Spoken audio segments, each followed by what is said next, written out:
What's going on, everybody? C4 here today, giving you a condensed version of what has been released over the last couple weeks, where I've been doing all my individual divisional predictions from the AFC East all the way down to the NFC West. So I'm going to be condensing all of that in this one big video, which is my NFL season predictions. Plus, I'm going to add how I think the playoffs are going to turn out and the big time award winners. So this will probably be the best spot.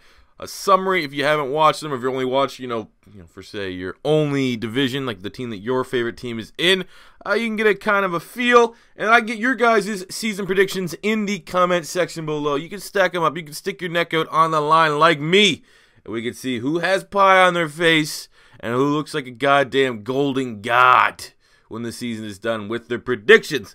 So without further ado, summary from the last couple videos I've done. So I have in the AFC East the New England Patriots winning and a first round bye.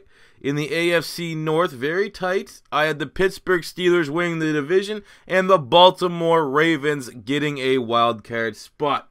Looking at the AFC South, I had the Tennessee Titans winning the division.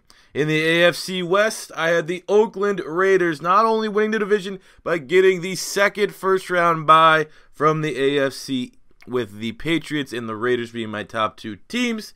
And then in the wild card for the AFC West, I have the Kansas City Chiefs. So the wild card spots for both the AFC and the NFC have been very tricky for me to call right now. I mean, honorable mention in the AFC, I think the Chargers certainly have an opportunity. The Broncos, you can't count that defense out. You got the Houston Texans, who again, you can't really count that defense out. You can see the Jags finally being able to put that together. Kind of has to rely on Blake Bortles a little bit, but with the roster that the Jaguars have, they certainly have an outside chance at competing. Looking at the AFC South, or after the AFC South, you have the AFC North, maybe the Bengals. I mean, if the Bengals offensive line can figure it out, you have them. And then you also have the Dolphins. Those are 6 teams, made the playoffs last year. That certainly could be in the ballpark for the wild card, but I think I'm going with the Chiefs and the Ravens. And as far as my divisional winners, the Patriots, Steelers, Titans, and Raiders, I'm going to say that's pretty consensus. I'd say maybe even the Titans, even though they are gaining a lot of momentum and people calling them a sleeper team, I still feel that there's a lot of people that have the Texans outright winning that division. AFC West, kind of a crapshoot because the Raiders won it last year and Derek Carr coming back healthy. I think a lot of people are going to have them as the favorite. But I do think, the Patriots and the Steelers. The AFC, it's pretty clear, much more difficult when things come to the NFC. So jumping into my NFC predictions, in the NFC East, I had the Philadelphia Eagles winning the division with a 9-7 record. Second place, I had the Dallas Cowboys with a 9-7 record, getting the wild card spot. Obviously, when I did my predictions, I had the Cowboys, Eagles, and Giants all finishing at 9-7, with the Eagles just having the best head-to-head divisional record, which I think they do, because I think the Philadelphia Eagles match up very, very well to every team in the NFC East. So the Cowboys getting that wildcard spot, still getting back-to-back playoff performances, but not getting back-to-back divisional titles.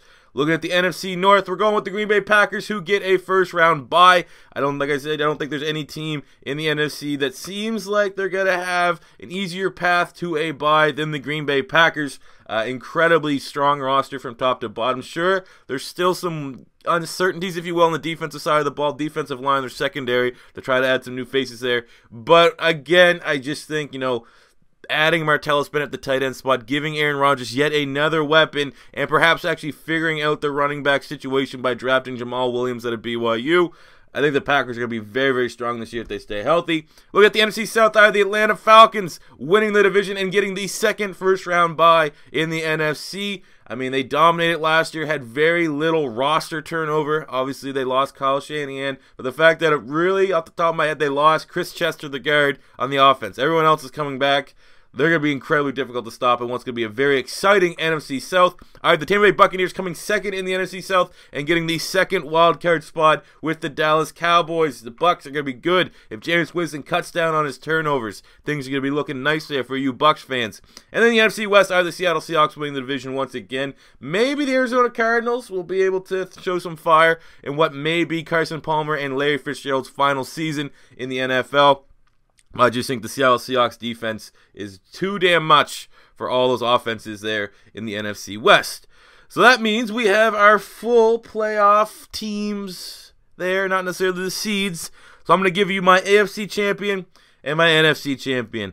So in the AFC Championship, actually, I don't want to do that. I don't want to have two teams because then I kind of stick my neck out too far. The AFC champs, the New England Patriots, as much as it pains me to say, I'm going to have to go the easy way. And for the NFC, kind of going the easy way as well, saying the Green Bay Packers. I think when you look at the two rosters right now before the season starts, a lot of people are saying Patriots, Packers. I mean, you know, there's not a lot of people yet, as of me recording this, that has said this, but I think that's my prediction that a lot of people are going to get behind the Patriots and Packers as the two big favorites. And I'm just going to go easy. I'm going to be an absolute cuck pussy bitch and say the Patriots are going to win the Super Bowl yet again, because if they stay healthy, I don't think there's a team in the NFL that can stop them. I mean, look, in terms of dominance, you have the Pittsburgh Steelers. They're pretty good offensively, probably can match and keep up scoring points with the Patriots, but defensively, the players are kind of similar in terms of talent-wise, but the way Bill Belichick runs his defense is much better than how the Pittsburgh Steelers run their defense, and you have to give Patriots the edge there. Patriots are the most complete team from offense and defense. There's a lot of teams like the Packers, for example, very complete offense, debatably as explosive, if not more explosive offense than what the Patriots have, but defensively they have their issues, where the Patriots don't have that. They just improve somehow. Who'd they lose? They lost Logan Ryan? Oh, okay, we'll just add Stephon Gilmore somehow. You know, Dante Hightower might leave. Oh, that's going to leave a big hole in the linebacking core. Nah, sorry, we just re-signed him. So, Patriots top to bottom. I think this would be bad for the NFL. I know there's probably some Patriots fans out there saying, hell yeah, we're going to be the favorites, and you know it. But I think it's going to be bad for the NFL, because how many years do we go in to a season knowing, it's like the NBA playoffs. Everyone knew last year, before the playoffs even started, that it was going to be LeBron James going against Golden State once again. And then what happened? You had to wait through the whole season, the whole playoffs, and just dominate everyone else because they're cut above the rest. And that's what you got in the finals. And that's why I think a lot of people were shitting on it on social media and stuff. Because who the fuck wants to watch that? Where's the competition? So I think if the Patriots and the Packers end up making the Super Bowl, it's going to be a lot of people going like, yeah, we fucking knew this was what's going to happen. So I think that might not be good from the NFL standpoint. But if you're a fan of either one of these teams, things are looking good, and that's my bold, not so bold, very lukewarm temperature take that the Patriots are going to win the Super Bowl for my preseason prediction. So now it's time to wrap up this video with some individual award winners. So first, we're going to start, work at the bottom, and work our way up. For Coach of the Year, I'm going to give it to Jack Del Rio. I think he is going to have his Raiders team looking real good, getting that second bye in the AFC. I don't think you can, really ignore him. They kind of ignored him last year by giving it to Garrett from the Dallas Cowboys. I think another good year, another stellar year from the Raiders, and Jack Del Rio will get himself a Coach of the Year. Looking at Comeback Player of the Year, I'm going to give it to J.J. Watt. I think J.J. Watt's going to be a monster. I'm still uncertain as to who's going to benefit more. Is J.J. Watt going to benefit from really the emergence of Jadeveon Clowney, or is Clowney going to benefit from the return of J.J. Watt? You would assume it's the second one. You'd assume J.J. Watt would return to eating up the double teams, and that would free Clowney. But I think a lot of teams are going to have to just try their best to man up on either one of these guys because they're too good to leave one guy underblocked, if you will. So I'm going to say J.J. Watt's going to get Comeback Player of the Year. Plus, from a PR standpoint, he's one of the faces of the league, and it's a good way to kind of pad his ego, if you will. Looking at Defensive Rookie of the Year, I'm going with Malik Hooker from the Indianapolis Colts. Biggest reason why I picked him is because safeties have historically been able to make plays back there. Mike Adams, even though he's 50 years old, was still getting like 3, 4, 5 interceptions a year. Now he's no longer there. He's on the Panthers. I think Malik Hooker's going to step into that role. And that team, I don't know what they do, but they allow their safeties to make plays on the ball, and I think Malik Hooker's going to have really good interception numbers, some decent tackle numbers, and will get himself Defensive Rookie of the Year. Looking at Offensive Rookie of the Year, I'm going with Christian McCaffrey, the running back from the Carolina Panthers. Maybe a little bit surprising, but I just think in terms of yards from scrimmage, he's going to have more. I'm a little bit worried about the offensive line there in Jacksonville for Leonard Fournette to really put up an impressive year. I don't think he's going to have a bad year. I just don't think he's going to put up a damn impressive season.